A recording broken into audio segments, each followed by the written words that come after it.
Hi everybody, it's Amalia and I'm here today with the July 2023 sheet load of cards. Every month, Alicia from Call Me Crafty Al produces a sheet load of cards, which of course is going to be a sketch and supply list, as well as a cutting guide.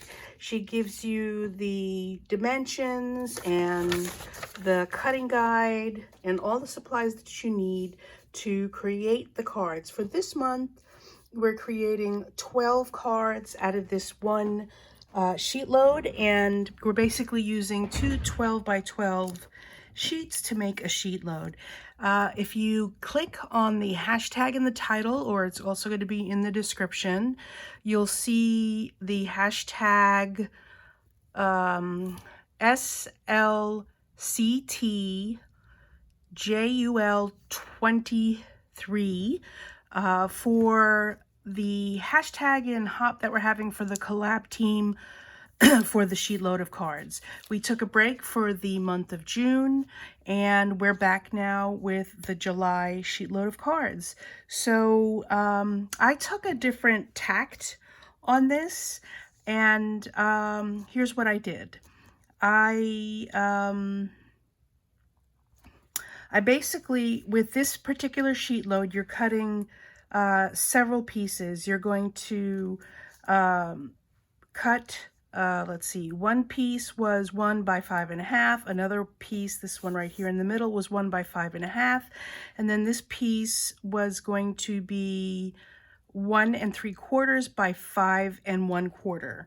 And I decided to do a few things differently. And then, of course, the card base was standing, how do you call that? I think it's called hot dog style. Yeah, I forget what this style is called when it's instead of opening like this, it opens like this. And the card base was also colored in this particular example. And sometimes when I don't have the brain power, I follow a sketch exactly, and sometimes I want to do things my own particular way. So in this case, I wanted to do it my own particular way. I followed this this overall theme, and but I did take my own take on it. First of all, when I have to cut multiple pieces like this, you know, even though I'm using my cutter and my cutter is great, I have multiple cutters, and whatever cutter I use, they're all great, but sometimes they don't align, and that drives me a little crazy. So in other words, it doesn't align, like all of these are not going to be the same length, or, you know, if I align them here, somehow they fall short over here, or sometimes the spaces in between here and here and here are not even, and it makes my eye twitch, and I don't like it. So I decided, what I decided to do for my cards is make this whole area one of the sheet colors.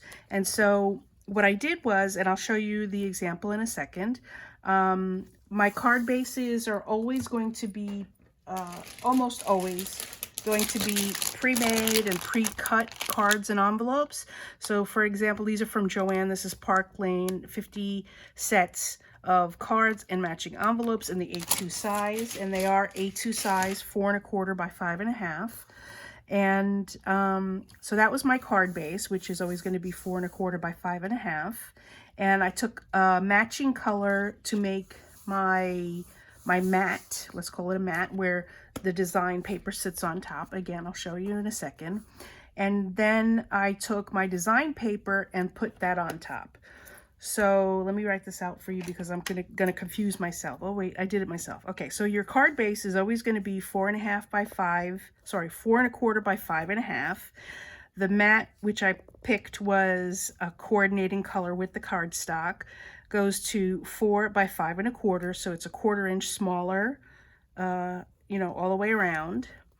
And that was this whole piece right here. And then what I did was I cut a piece that was 3/4 of an inch by 4 1/4, because I turned my card from going vertically to going horizontally. okay? And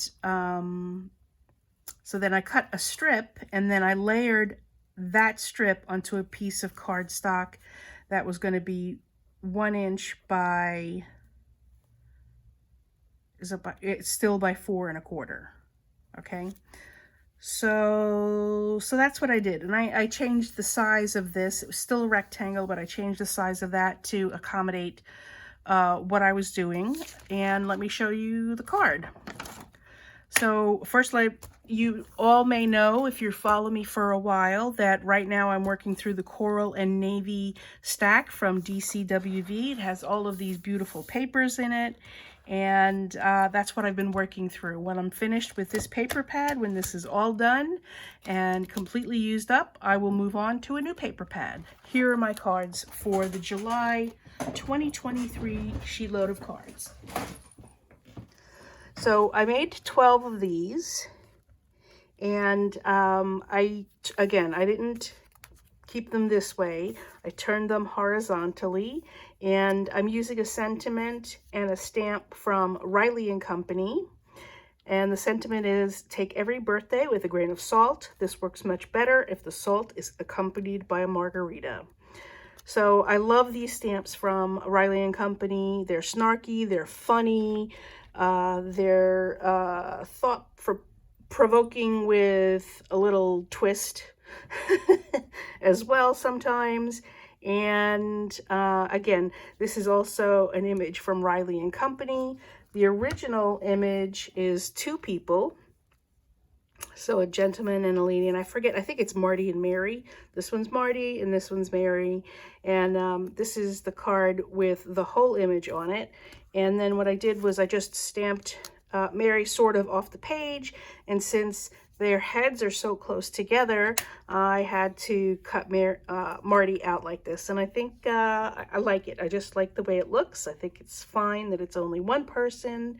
And I Copic colored Marty. I gave him some gray hair, and I don't know what he's drinking. It's supposed to be a margarita because it says margarita in the sentiment, but you know, I don't know if that looks like a margarita or not. They all have the same image and all have the same sentiment.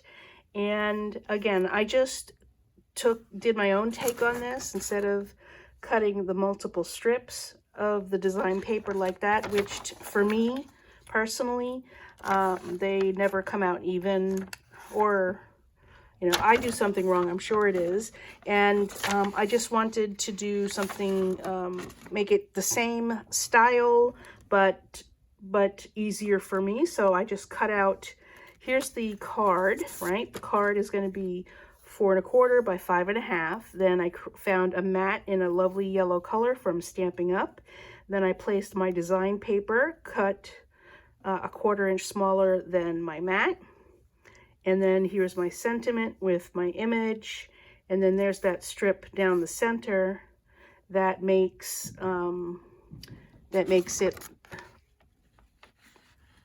it a relative of this sketch. It's not a duplicate, it's not a twin, identical twin. It's maybe like, you know, a close relative. So that's it. These are my 12 cards. These are the 2 papers, major papers that I used from the kit. I love the sentiment. I love the image that went with him. I gave him some gray hair with a white gel pen, did some simple Copic coloring, and there you have it, folks. These are all my 12 cards from the sheet load of cards. And don't forget to click on the hashtag. I'll have all of the information down in the description. If the hashtag is not working, and sometimes people find that the hashtag doesn't work, don't worry. There's going to be a playlist that you can link into. And I appreciate you so much for stopping by. Please give a thumbs up. And I'll also have a link in the description for Riley & Company in case you're interested in looking at some of their other sentiment stamps. Thanks so much, everybody. Bye.